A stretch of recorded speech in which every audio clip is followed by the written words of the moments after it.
Isn't that the ultimate promise of technology? To be together with anyone, to be able to teleport anywhere, and to create and experience anything? Okay, well, that's quite a mouthful there. So you said actions such as these suggest otherwise. Suggest meaning they suggest they're not interested in talks and they're going to go ahead with some kind of a... What action are you talking about? One, the actions I've just pointed to. What action? The fact that Russia continues to engage in disinformation campaigns. You made an allegation that they might do that. Have they actually done it? What we know, Matt, is what I have just said, that they have engaged in this activity, in this planning activity. But let me because obviously this is not the first time we've made these reports public. You'll remember that just a few weeks ago. I'm sorry, made what report public? If you'll let me finish, I will tell you what report we made public. We told you a few weeks ago that we have information indicating Russia also has already prepositioned a group of operatives to conduct a false flag operation in eastern Ukraine. So that, Matt, to your question, is an action that Russia has already taken. It's an action that you say that they have taken, but you have shown no evidence to confirm that. Today, we're going to talk about the metaverse. I want to share what we imagine is possible. The experiences you'll have, the creative economy we'll all build, and the technology that needs to be invented, as well as how we're going to all do this together.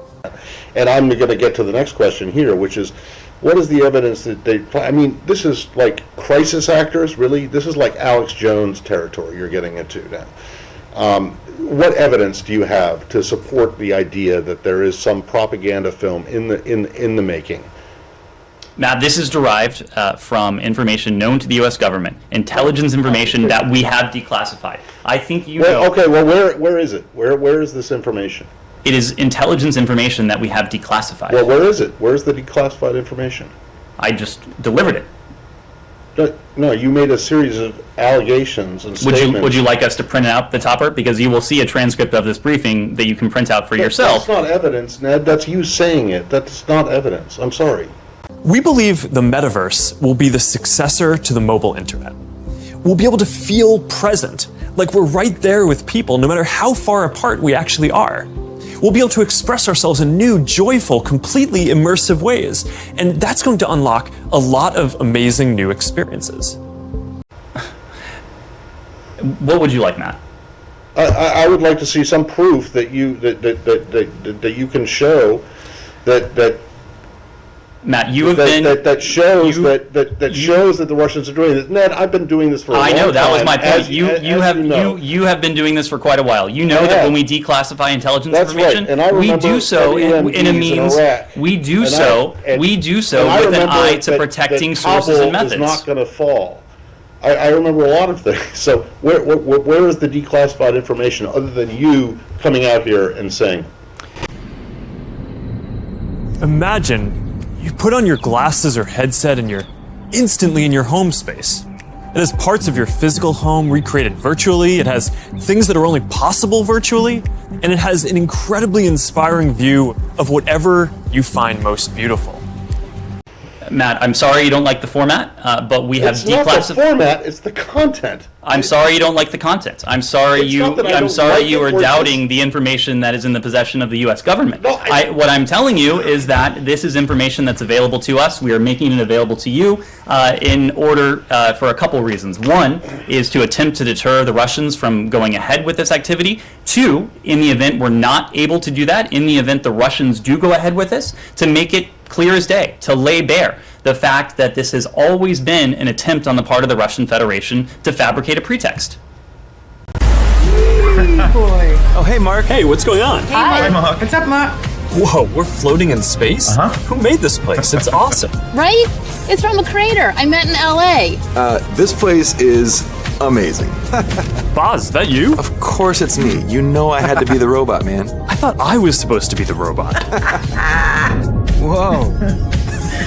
I knew you were bluffing. Yeah, but you don't have any evidence to back it up other than what you're saying. It's like you're saying, we think we have information the Russians may do this. but you won't tell us what the information Well, is. And then when you're asked, that is the idea behind deterrence, Matt. That is the when idea you're behind asked- deterrence. And when it you're is asked- our hope that the and when Russians you're don't asked go what the forward with information this. is, you say, "I just gave it to you," but that's not what You seem not That's to not the way it understand. works. You seem not to No, understand the Ned, idea you of don't deterrence. understand. We are You trying seem to not to deter understand the the idea Russians of- from moving forward with this type of activity. That is why we're making it public today. If the Russians don't go forward with this, that is not ipso facto an indication that they never had plans to do so. But then it's unprovable. I mean, my God. You'll be able to take your items and project them into the physical world as holograms in augmented reality too. You're going to be able to move across these different experiences on all kinds of different devices, sometimes using virtual reality so you're fully immersed, sometimes using augmented reality glasses so you can be present in the physical world as well, and sometimes on a computer or phone so you can quickly jump into the metaverse from existing platforms. What is the evidence that you have that suggests that the Russians are even planning this? Matt, I mean, I'm not you- saying that they're not, but you just come out and say this and expect us just to believe it without you showing a shred of evidence that it's actually true. Other than when I ask, or when anyone else asks, what's the information? You said, well, I just gave it to you, which was just you making a statement. Matt, you said yourself, you've been in this business for quite a long time. You know that when we make information, intelligence information public, we do so in a way that protects sensitive sources and methods. You also know that we declassify information only when we're confident in that information. Ned, you haven't If made you doubt, any if you doubt the credibility of the U.S. government, of the British government, of other governments, and want to find solace in information that the Russians are Solace? putting out, that is for you to do. I'm not asking what the Russian government is putting out, and John. what is it supposed to be? There are going to be new ways of interacting with devices that are much more natural. Instead of typing or tapping, you're going to be able to gesture with your hands, say a few words, or even just make things happen by thinking about them. Your devices won't be the focal point of your attention anymore. Instead of getting in the way, they're going to give you a sense of presence in the new experiences that you're having and the people who you're with. Now, these are some of the basic concepts for the metaverse. And while this may sound like science fiction, we're starting to see a lot of these technologies coming together. In the next 5 or 10 years, a lot of this is going to be mainstream. And a lot of us will be creating and inhabiting worlds that are just as detailed and convincing as this one on a daily basis.